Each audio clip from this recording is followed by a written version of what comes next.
Good day, everyone. Welcome to another video lesson for today. And for now, we will discuss about the graphing of hyperbola. So, in graphing of hyperbola, there are two possible orientations that we can create, no? First is the horizontal hyperbola, and the second is the vertical hyperbola. It depends on where the A value um, lies on what variable yung kasama niya. So first, let's have the center. Okay, so the center of hyperbola, it could be on the 0, 0 coordinate or in HK coordinates. Okay. Second is we have the focus of hyperbola. So, or foci, no, kapag plural. So, these are the 2 points on the x-axis of hyperbola, and they are equidistant from the center of the hyperbola. So, it means, no, yung distance from this first focus F to the center and yung distance from center to the second focus are equidistant. Lagi silang dapat ay equals. Next, we have the focal length. For the focal length, these are the line segment joining the foci with a length of 2c. Okay, so that is our focal length. Next is we have the vertex of hyperbola. So kapag plural, we have vertices. So these are the endpoints of transverse axis. So when we say transverse axis, it is the line passing through the foci and joining the vertices. So ito yung A variable natin, si transverse axis. Next, we also have the covertices. These are the endpoints of our conjugate axis, where the conjugate axis is the line segment, which is perpendicular bisector of the transverse axis. Next, we have the latera recta. Okay, so these are the line segments passing through the foci and the perpendicular to the transverse axis with length of 2b squared over a. And we also have the asymptote. Asymptote is lines that pass through the center of the hyperbola and asymptotic to the curves. So when we say asymptotic, these are the lines that can get closer and closer to the curve of hyperbola, but they will never intersect at a certain point. So these are the parts of hyperbola that we need for us to graph the hyperbola. Okay?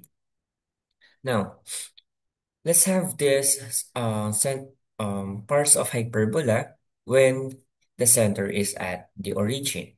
So we need to get the coordinates of center, foci, vertices, endpoints of conjugate axis, and the endpoints of latera recta. So as you can see, ang dami ditong formulas na gagamitin, but these are most likely is direct substitution lamang. Now, there are two columns here. So, this column, okay, ito yung gagamitin natin if our hyperbola or the orientation of hyperbola is horizontal. Paano nga natin malalaman ulit if the hyperbola is horizontal? By just observing the given standard form of equation. If you're going to look on our A variable, kasama niya ay si X variable. So it means nasa X-axis yung ating transverse axis. So on this one, horizontal hyperbola yung meron tayo. So kapag horizontal hyperbola, again, these are the formulas na gagamitin natin for getting the coordinates for foci, vertices, endpoints of conjugate axis, and for endpoints of latera recta. Next, oh, so on this one naman, okay, we have four vertical hyperbola. Paano siya naging vertical hyperbola? So yung a squared natin or yung a variable ay paired with our y variable. Okay? So kapag naka-vertical hyperbola yung meron tayo, ito naman, oh sorry, ito naman yung mga gagamitin natin. Okay? So be careful lang no sa pag-identify ng orientation ng hyperbola kasi kapag mali yung um pag-identify natin ng orientation, so mali din yung mga formulas na gagamitin natin sa pagkuha ng each points or each coordinates na kakailanganin natin. Okay? Now let's have an example for hyperbola at when the center is at the origin. So we have here x squared over 16 minus y squared over 9 is equal to 1.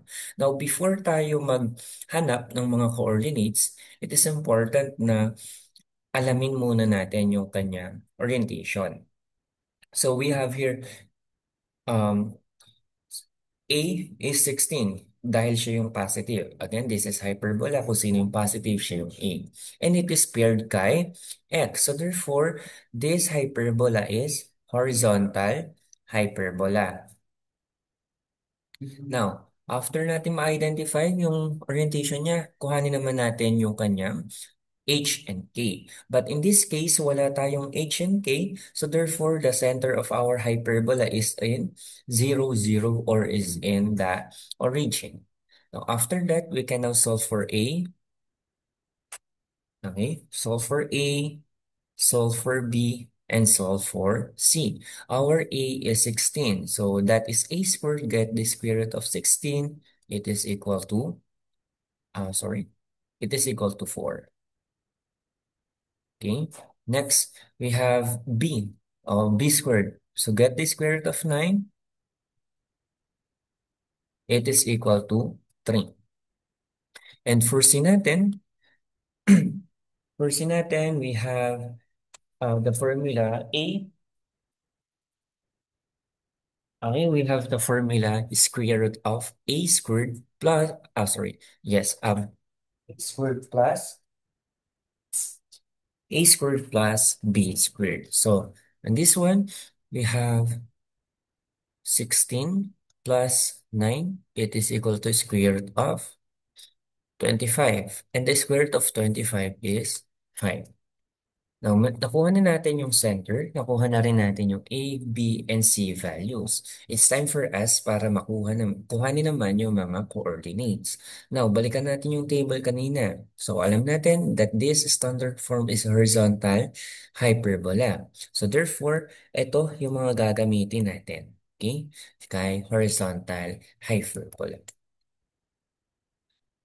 Okay? Now, kapag nagsasagot kayo, you can look back on that table no para malaman niyo kung paano kukuhanin yung mga coordinates. And in this, nilagay ko na doon sa table, no? So, para kuhanin yung foci, vertices, endpoints of conjugate axis, and the endpoints of latera recta.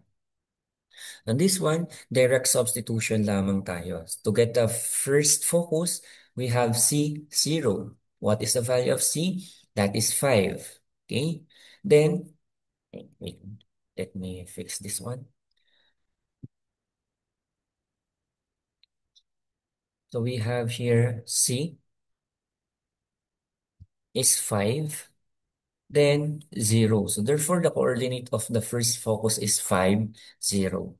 For focus number 2, negative C naman siya. So yung 5 natin, let's make it negative 5, then 0. For vertices, we have A0. Our A is 4, then 0. For vertex 2 natin, we have negative A. So, yung positive 4, make it negative 4, then 0. So, again, direct substitution lang yung gagawin natin for us to get the coordinates. Next, for endpoints of conjugate axis, we have 0, then B. Our B is 3. So the coordinate is 0, 3. For second endpoints ng conjugate axis, we have 0, okay, negative B. So yung positive 3, make it negative 3. Okay? Next, for endpoints of latera recta, as you can see, or as you observe this one, no, gagamitin natin yung b squared over a. Magpapalit-palit lang yan ng sign. So, para hindi na tayo magpaulit-ulit, so solve na natin yung b squared over a. Our b squared is 9. And our a is 4. 9 divided by 4, okay, is 2.25. Sorry. it is equals to 2.25. Okay? So therefore, lahat ng b squared over a natin is 2.25. Magpapalit-palit lamang yan ng sign. So let's get the coordinate of first endpoint. C is 5. Then b squared over a, ito yung sinolve natin, that is 2.25. Okay? Next, we have endpoint number 2. C ulit siya, positive, so positive 5. But this time, negative b squared over a siya. So let's make it negative 2.25. Next, we have negative c. So yung positive 5, make it negative 5. Then b squared over a is 2.25. And for endpoint number 4, negative yung c, which is negative 5. Negative din yung b squared over a. So make it negative 2.25. Okay? Ayan. So therefore, nakuha na natin lahat ng coordinates or parts ng hyperbola na kakailanganin natin for us to graph. So ito naman, yung mga coordinates na to ay ipa-plot lamang natin sa ating um, Cartesian plane. Okay, hanapin lang yung 5, 0, negative 5, 0, and so on. No? So, uh, for this one, ito yung kanyang graph. Okay? So, yung center natin, nandito siya kay 0, 0. Okay? Then, we have 5, 0. Ito yung focus one natin. Okay? Again, ito yung center. Ito yung center. Ito yung focus 1, focus number 2. Then, vertices, negative 4, 0. Ito. Ito naman yung 4, 0, and so on. So, as you can see, nag-plot lang naman tayo dito ng points. Okay, sa ating given Cartesian plane. Okay, so that is the example of our hyperbola, which is the given standard form is x squared over 16 minus y squared over 9 is equal to 1. Okay, so now let's proceed with example number 2. For example number 2, we will have a hyperbola with a center at HK. It means wala na sa origin yung ating center. So there are two rows din na meron tayo dito. Okay? And this is the standard form of hyperbola um if the center is not in the origin. So ganun lang din yung gagawin, no? May mga formulas tayo na nandito, but again, direct substitution lamang yung gagawin dito. So it means kailangan lang natin ditong makuha yung H, K, A, B, and C. Once na makuha natin yung mga values na yan, ay magda-direct substitution na lamang po tayo. So again, same with sa previous example natin, kailangan din na at first alam natin kung ano yung orientation ng hyperbola natin. So ganun pa rin naman yung pag-determine natin, no? Una, kailangan natin malaman yung a squared or yung a variable natin. And it is paired kay x. So this means that this column or this row is horizontal hyperbola. On the other one naman, si a ay nakay y. So this means it is vertical hyperbola. So wag pagpapalitin yung mga rows na or mga formulas H row sa pagkuha ng parts kasi kapag nagkapalit yan, mali na yung makukuha nating mga coordinates and hindi siya mag-perform ng graph ng isang hyperbola. Okay? Yan. Now, let's have an example number 2. This time, we have a standard form of y plus 2 squared over 25 minus x plus 4 squared over 4 is equal to 1. So, in this case, alamin muna natin kung ano yung orientation ng ating hyperbola. So, ang A natin, para malaman yung A, ay kung sino yung positive. So, on this one, 25 yung positive. So, ito yung A squared natin. And since A ito, ang kasama niya ay Y. Therefore, this is an example of vertical hyperbola. Okay? Now, since na-identify na natin yung na ito ay vertical hyperbola, balikan natin yung table. So, ito yung para sa vertical hyperbola. So, this means lahat ng nandito, ito, yung gagamitin natin para makapaghanap ang coordinates ng parts ng isang hyperbola. Okay? So, para hindi tayo mahirapan, nilagay ko na dito sa table yung mga formulas na gagamitin natin and we will perform direct substitution.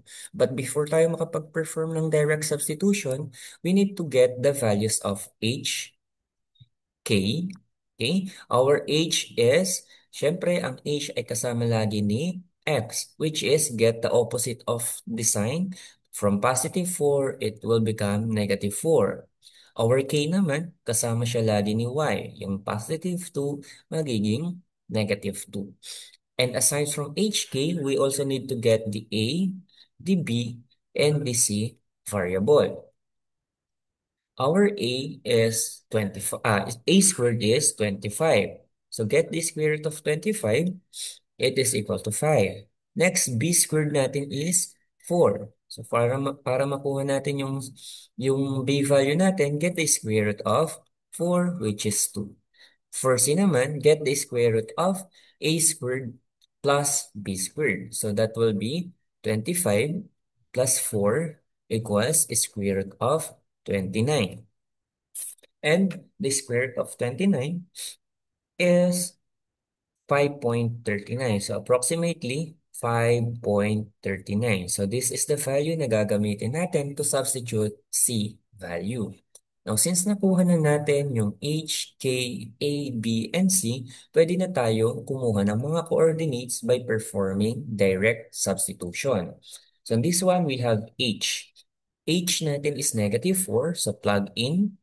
Then K plus C. Our K is negative 2 plus C, which is 5.39. So that will be, rewrite ko muna, no? So it will be negative 2 plus 5.39. So the coordinates is negative 4, negative 3, positive 3.39. Next, we have H again is negative 4. Then, K minus C naman this time. So, negative 2. Masusubtract lang natin si C na 5.39. The coordinates will be negative 4. Um, negative 2 minus 5 is negative 7. Then, 0.39. Okay? For vertex number 1 natin, we have um, the formula H, then K plus A. Our H is negative 4. Then K plus A, K is negative 2. And A is positive 5. So plus 5. Perform lang yung operation. It will be negative 4 and positive 3. Okay. Next, we have for vertex 2, we have H, negative 4. K minus A naman this time. So negative 2 minus 5. So perform the operation. We have negative 4, negative 7. So those are the coordinates for vertices. Now let's proceed with endpoints of conjugate axis. So the formula is H plus B, then K. Our H is negative 4. Our B is 2. So add lang natin si 2. Then our K value is negative 2. Perform the operation. So that is negative 2, negative 2. This is the coordinate of the first endpoints of conjugate axis. Next, we have H minus B. So negative 4 minus 2. Okay.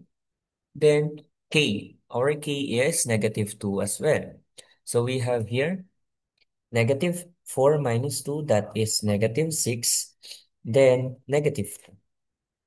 Okay, so now we're done with foci, vertices, and points of conjugate axis. This time, proceed tayo kay endpoints of lateral recta. Now, for the endpoints of lateral recta, kakailanganin pa rin natin si b squared over a.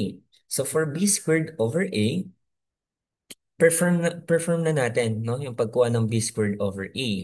So, sa b squared over a ay, ano ba ang b squared natin? That is 4 over A, which is 5. Okay? 4 over 5 is 0.8. So, yung 0.8 na ito, yung gagamitin natin to substitute sa B squared over A. Then, magpapalit-palit na lang naman yan ng sign, positive or negative. Okay? So, perform natin si H, which is -4. Add natin si B squared over A, which is 0.8. Then, K plus C. K is -4 plus our C is 0.8. Add lang yung ating mga given points and it will give us a result of -3.2 and 3.39.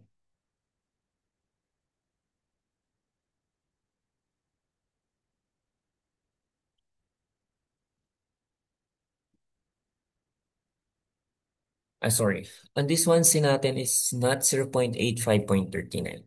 Okay, let me correct this one. 5.39 kasi K plus C yung meron tayo. So, -4 plus 3.39 at 5.39, that is 3.39.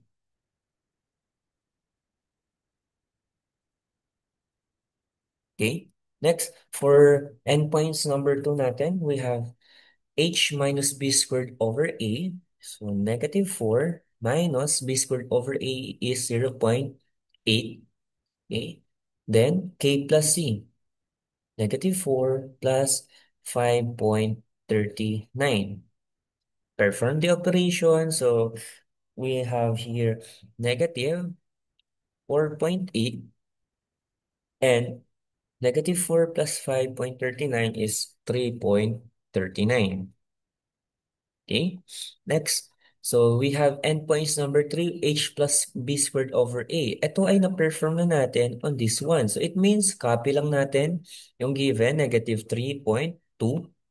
Then yung K minus C naman, so this time, so subtract na natin si K minus C. Our K is -2 minus, so isusubtract natin si C na 5.39. Perform the operation, yung kinapin nating first term or first value, -3.2. Then -2 minus 5.39, that is -7.39.